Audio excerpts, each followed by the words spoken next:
Hey everyone, welcome to the Ubisoft Forward post show. My name is Yusuf McGee, and this is Assassin Creed Valhalla. We're going to take a deep dive into about 30 minutes of gameplay, and we're joined by a very special guest here. Hey everyone, this is Philippe Bergeron, otherwise known as Fizz. I am the quest director on Assassin Creed Valhalla. So Fizz, we're setting up here for what looks like an epic encounter. Tell us exactly what's going on here. Yeah, so here we're midway through the quest that we're showing for Ubisoft Forward. Here we're looking at the assault of Berg Castle. So these are big moments that usually sort of culminate at the end of the story. And so here Eivor, our Viking raider, is taking a group of raiders and Fyrds into Berg Castle to go and take down Rued and his clan. So who exactly is Rued, and why does Eivor sort of want to pick a fight with him? Basically, Rued comes into play about halfway through this story arc, where at the beginning of the arc, this is something that happens before, Rued basically caused a lot of turmoil within the territory, and Oswald, who's the sort of elderman to inherit this territory, needs your help to take him down. Oswald having just been defeated in a previous quest, and so here this is revenge, but also accomplishing your ultimate goal. So Fizz, as you're talking, we're seeing some of the combat of Valhalla. Can you tell us a little bit about the changes to combat this time around?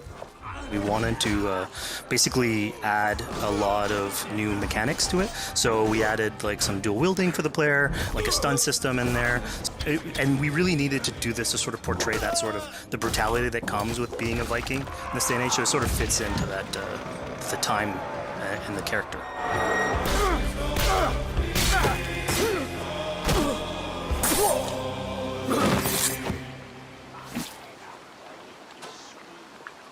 Oswald. He lives. Oswald lives! Eivor, is that you? Shut your ass, twig spine.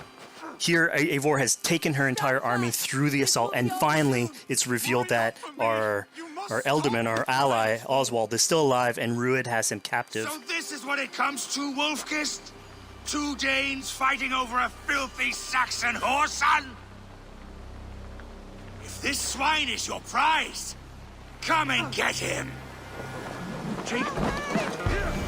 So now that we've seen that Oswald is alive, we have Rued within our sights. What's the next step here? So the next move for Eivor is to finally face off against Rued. She has her allies, they can take care of the rest of the army. Now it's time to go one-on-one against Rued in one of our boss battles, actually. Your battle is not yet won, Oswald. And it's worth pointing out, actually, that here what we're showing is the player going and facing off against Rued aggressively, but we tend to always have to support a 360-degree approach in these things. So the player could have approached this a little bit more stealthily and gotten at least like a good critical hit on either Rued or his wolf, and so you can play this a little bit more strategically if that's your playstyle. So we're not only fighting Rued here, but also his pet wolf, right? One of my preferred strategies is to eliminate the wolf first, just focus fire on him. It takes at least one opponent out of the combat. Now Rued will have extra abilities that come into play if you do eliminate his wolf, but I think having one opponent less in the battlefield makes for a good strategy in the whole.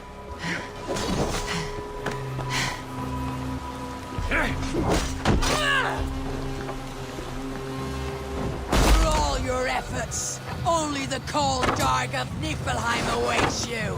Valhalla is my destiny. That fate will not be met today. Why doesn't they should be roomed, wolf-kissed? Made thralls, not treated as equals. We are better than this. Than all of them. Do not drag me down to the sewage you wallow in. We just a Dane fight tooth and nail for a Saxon. You'd throw in with these wastrels? These arrogant swine? Eivor, no! He should be tried before God, a lawful assembly. Alright, so we've defeated Rued, we freed Oswald. What comes next? Oswald, in this case, prefers for Rued to be kept alive, and so you basically have to choose, are you going to go against his wishes or stay true to your nature? So we have this choice to make, but before we get into that, I want to rewind a little bit because we just did this big, grand assault, but Eivor couldn't have done it alone. She clearly had to recruit some folks along the way, get some troops, get some allies. So let's actually rewind and see how we went about first gathering those troops. Right. So when coming up to an assault, it's a game of numbers. Eivor can go into pretty much any location and be a stealthy Viking, eliminating some of the assets, which ultimately would be a strategy. You can do that, and you'll have some of the ingredients or of the assets there that will have been sabotaged, but you still need an army. So here what we're seeing is Eivor going around the countryside and raising what we call a Fyrd, which is the men and the women of the territory who come up and fight in the name of a king. So here Eivor is going around and trying to convince people to fight in the name of Oswald to finally take down the oppressor that is Rued. Defending East Anglia, defending you. Will you not do the same? What? Die in defense of a lost cause? Yeah, so she's really using like the image and like the leadership that Oswald had, what he meant to the people in his name. She's going to recruit these people. Pretty words, Dane. But the men of Foward have their own battles to fight. So we're told by this Reeve that there are troops, there are allies that he could add to our cause, but first we sort of need to do him a favor, is that right? Yeah, so obviously these people have been run down by Rued and the impact he's had on the territory, so I think a lot of these people have sort of lost hope. And so you need to show them that there is hope. And so here Eivor is basically helping them take back one of their prized locations by taking a couple men and raiding a nearby township, basically taking it back for the people and showing that there's a reason to continue fighting and then get them on your side.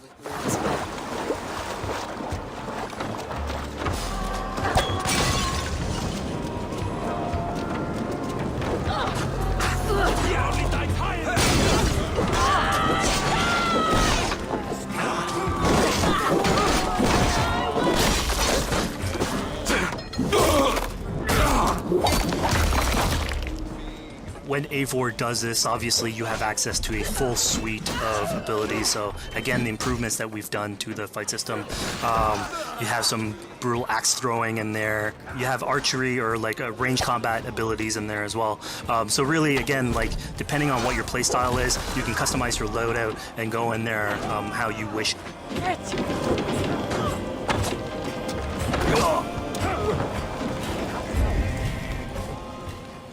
Fizz, we just saw this giant pulse go out. What exactly was that? So that is what we call the Odin sight. The Odin sight is basically our interpretation of the eagle vision from previous games, and we thought it was good to sort of bring that back. It's basically Eivor's intuition. It's how she perceives the world. When player uses that, it'll highlight basically interactive objects, like things that will bring her an advantage. So we'll have arrows, like health consumables that are in there. So it really is like a good way of sort of understanding the world and showing you like things that you can go and touch.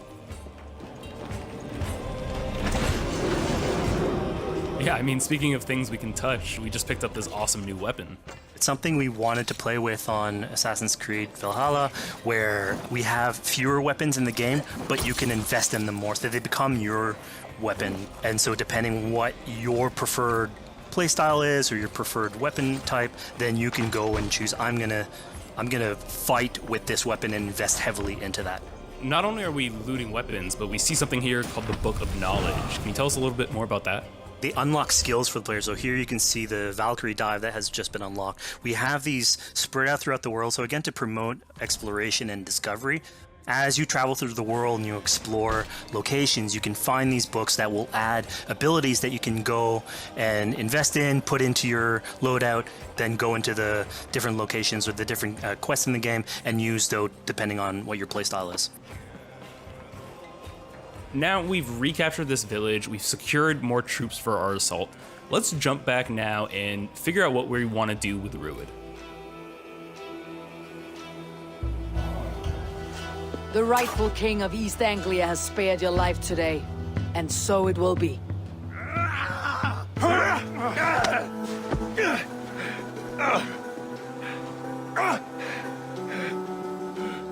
Compassion is a virtue suited for anyone, Eivor, including you.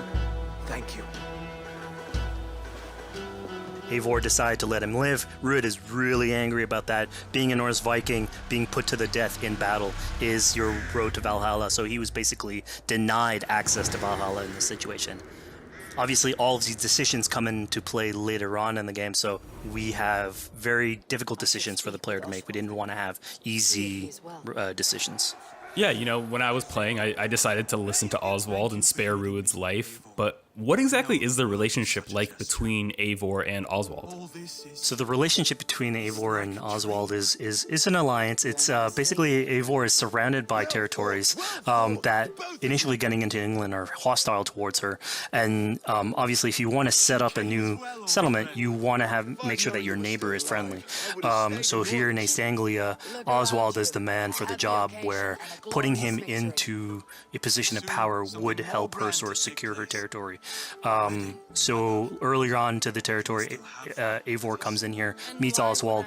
The problems he had with Ruud are sort of put to light, and going through the arc, you basically help him deal with Ruud and aligning basically Danes with Saxons in one territory.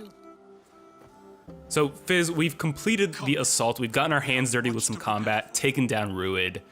We have this big open region of East Anglia, so before we head off to Oswald's wedding, what do you say we head out, have some fun, and see what we can get into in the open world? That sounds great. So we see a cat here with a speech bubble above it, and you best believe if you let me talk to a cat, I'm gonna talk to a cat. Yeah, these are some of our some of my favorite moments actually in the game, where we put out a whole bunch of events throughout the territory. And it sort of rewards, again, exploration, going around. It's a chance for us also to sort of showcase a different side of Eivor. A lot of the quests sort of deal more with like politics and warfare, and this shows a slightly more human nature to her. So it permits us to explore that character a little bit more. And so here, basically, like you're trying to help a kid with his cat, and ultimately get that cat to sort of join your crew as a cat raider. You just said cat raider way too casually. You're telling me I could have a cat Viking raider on my longship? That's exactly what I'm telling you. Oh my god, yes, I love it. Perfect. So yeah, as you're riding around the rivers of England, you would see a cat basically walking around your longship, keeping your Viking raiders company. You know, speaking of the Viking longship, we're seeing some of that gameplay here now. Can you talk a little bit about how that works and functions in Valhalla? Yeah, so starting out on this project, I think the Viking longship is one of the biggest images that we all have when we think about Vikings in our game. And so Vikings had this awesome design for a longship that had a very shallow hull, so it permitted them to go very far inland very quickly, and you could basically disembark Viking raiders like on pretty much any shore. We added that into the game, where you can basically sail up to any location and then just decide to disembark with your guys and raid a location, loot all its treasure, get back in the ship, and then continue sailing down the river to your next opportunity. So I know past Assassin's Creed games allowed for songs and things like that to be sung on ships. Will Valhalla have a similar version of that? Yeah, so this is something we actually wanted the crew of your ship to become like your home away from home. So we added stories and songs into the ship. So basically, as the player is going around, you could decide to have your skald sort of sing a song for you as you row down the river, but you can also decide, depending on who the raiders are in your ship, to hear more about their life, so you can actually queue up stories and they'll give you a little bit more background on who they are, so you get to know your sort of fighters as you're traveling around the world, which is a cool moment. So here we're seeing a bit of a different view. What exactly are we looking at? We had this on previous Assassins, where you would like ride on your horse and you could pull out, have the horse sort of follow the track. We have a similar thing for the ship, where you can put up your sails. It's cruise control for the ship, so you can pull back, take in the scenery, listen to some songs or some stories, and just take it all in.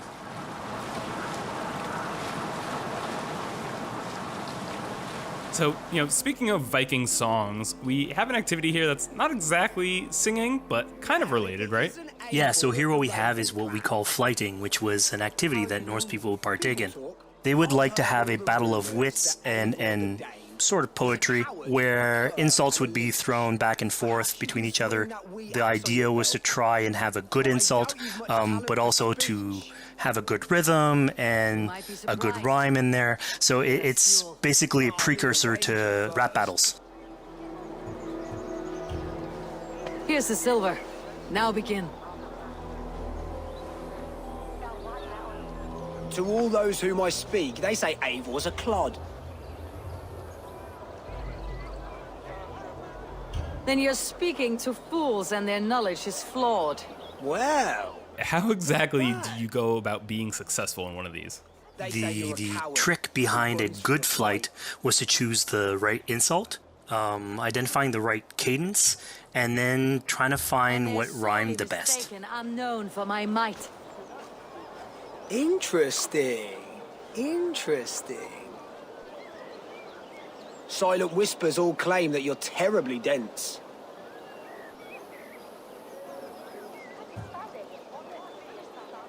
Then you've clearly misheard them. My wit is immense. Oh, you looked out with that one. Well, what a surprise.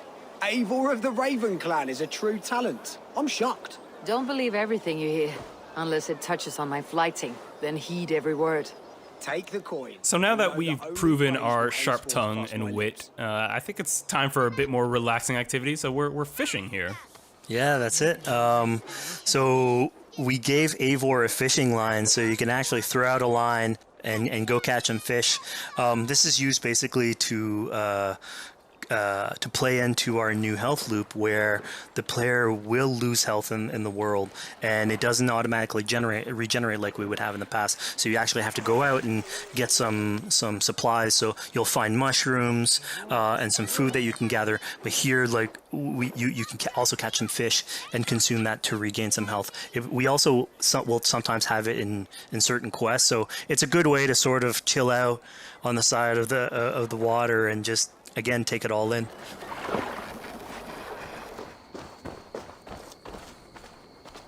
So this is what we call one of our offering altars.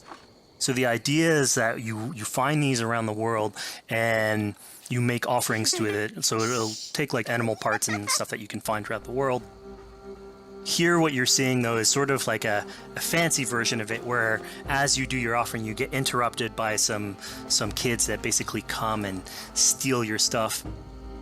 So it's just a way for us to sort of showcase that like the systems and the activities in the world can sort of play in with some quests and some little events. So it's our way to sort of dress up these moments and make it all fit inside the whole experience.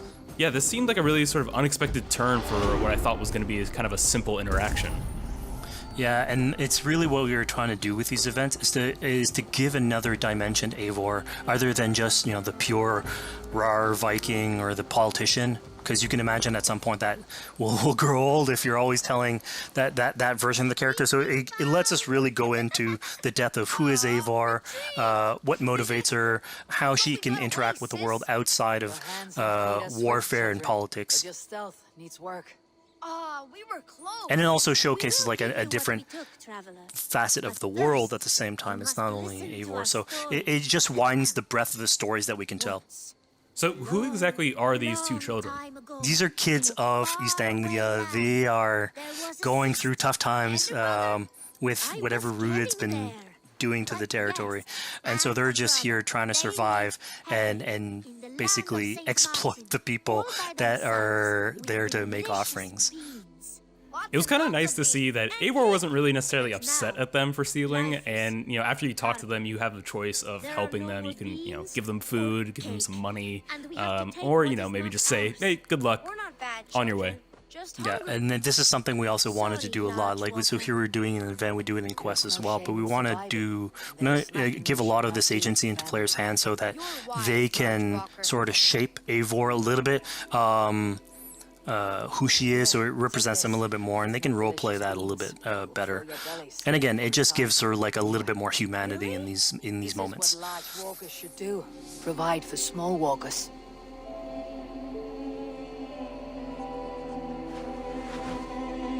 Here, large walker.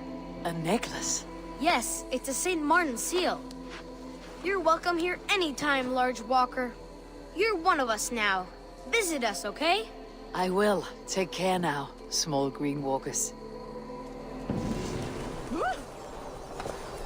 So I think AC veterans might recognize this here, but what exactly is Eivor chasing down? Yeah, so here you're seeing Eivor running down one of our tattoo images. So this is challenging the player on free run abilities, but also for fans of the series, sort of pulling at their heartstrings for some beloved features. So are we going to be able to tattoo Eivor? Yes, by collecting these tattoos, you actually bring them back to your settlement, and then you can customize different body parts, having different tattoos everywhere. So again, another form of expression, and it's sort of to represent that Viking culture. Fizz, one of my favorite things when I was just out there exploring East Anglia was coming upon a house or a building and realizing that there was a chest inside, but that there was no easy way in. And in this case, I saw all the doors were barred, but I knew that because there was a chest in there must have been some way to get inside. So I went around the back and, found a way in. Yeah, I'm glad you actually caught on to that. You're pointing at something that we wanted to work on a lot on Valhalla, where we wanted the exploration to make you feel smarter. So we played a lot with puzzle solving, so making sure that every house that you find sort of appeals to you, like it draws your attention, and then when you want to come and explore, it's not given to you. You still have to work for a little bit, so it'll challenge you on your observation skills, logic, just trying to find how do I get into this. So we play a lot with level design, quest design to offer challenges to players, and you basically come out of it like with a better feeling for the exploration, but you also get to see more of a story behind any of these locations which we've crafted. So it gave us a little bit more time to sort of slow down the experience and tell a different version of a story.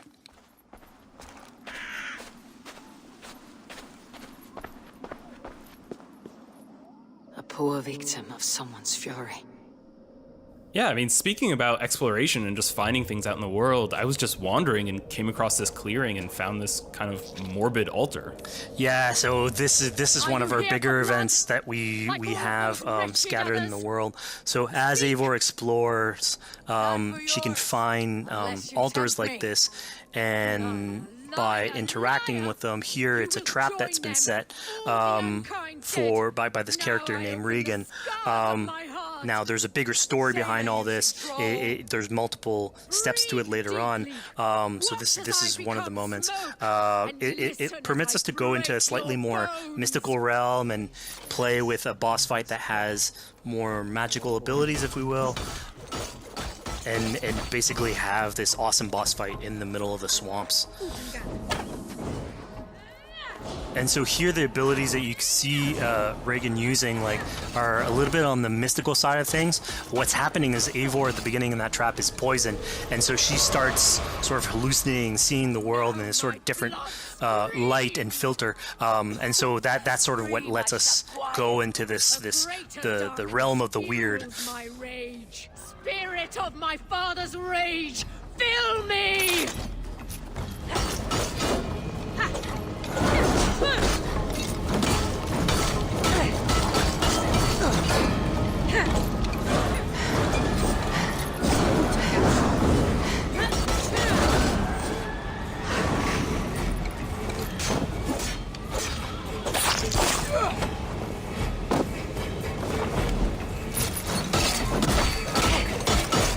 Enough, it's cracking.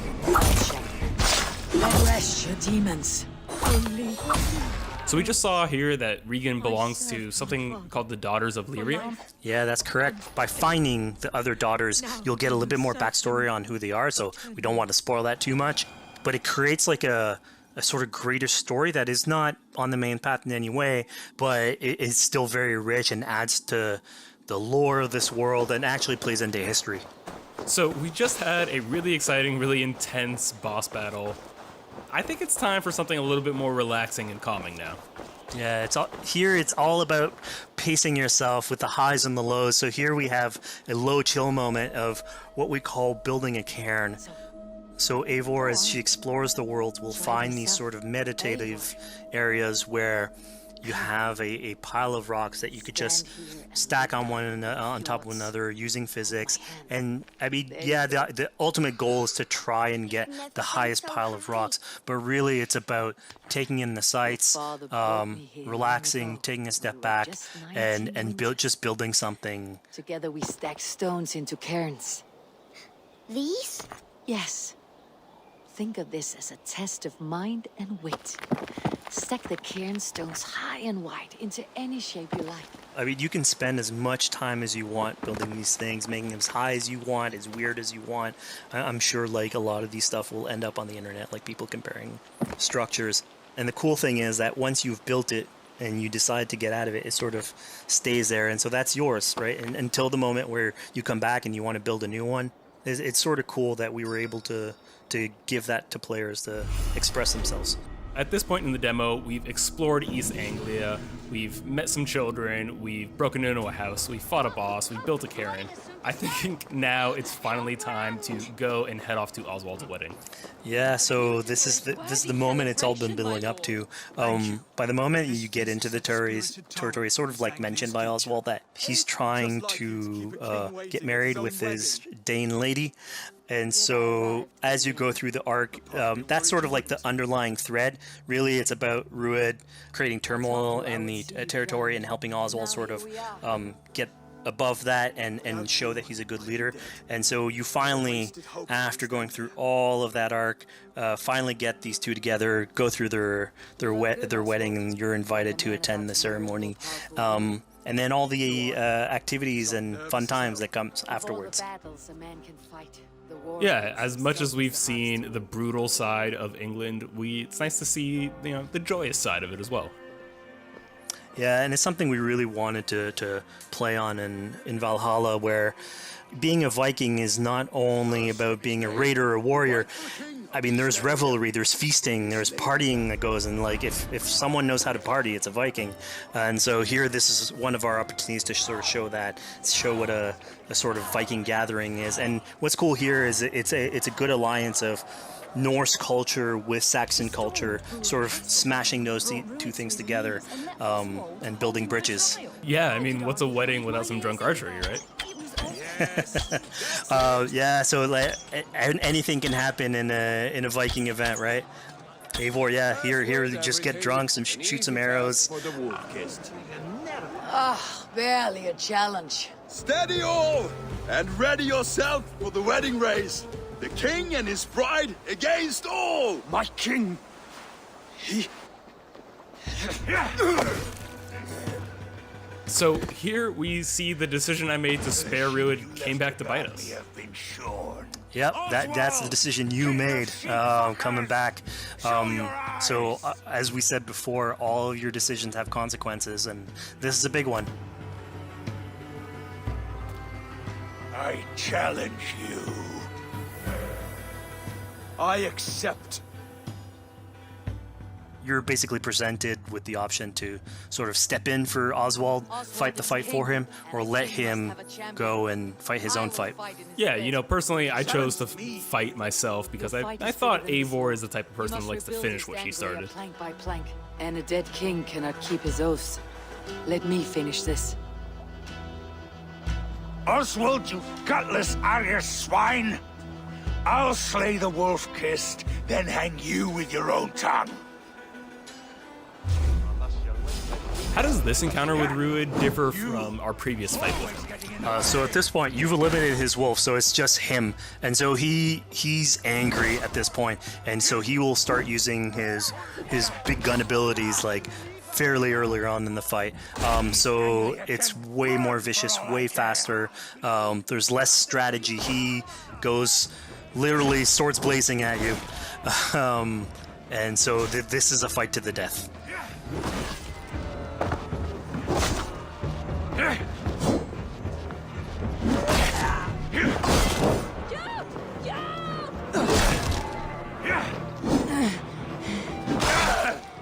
And of course here, like, this is a decision you made to go and fight him, but there's multiple outcomes to this scenario. You could have let Oswald fight his own fight and prove basically his station as the rightful leader.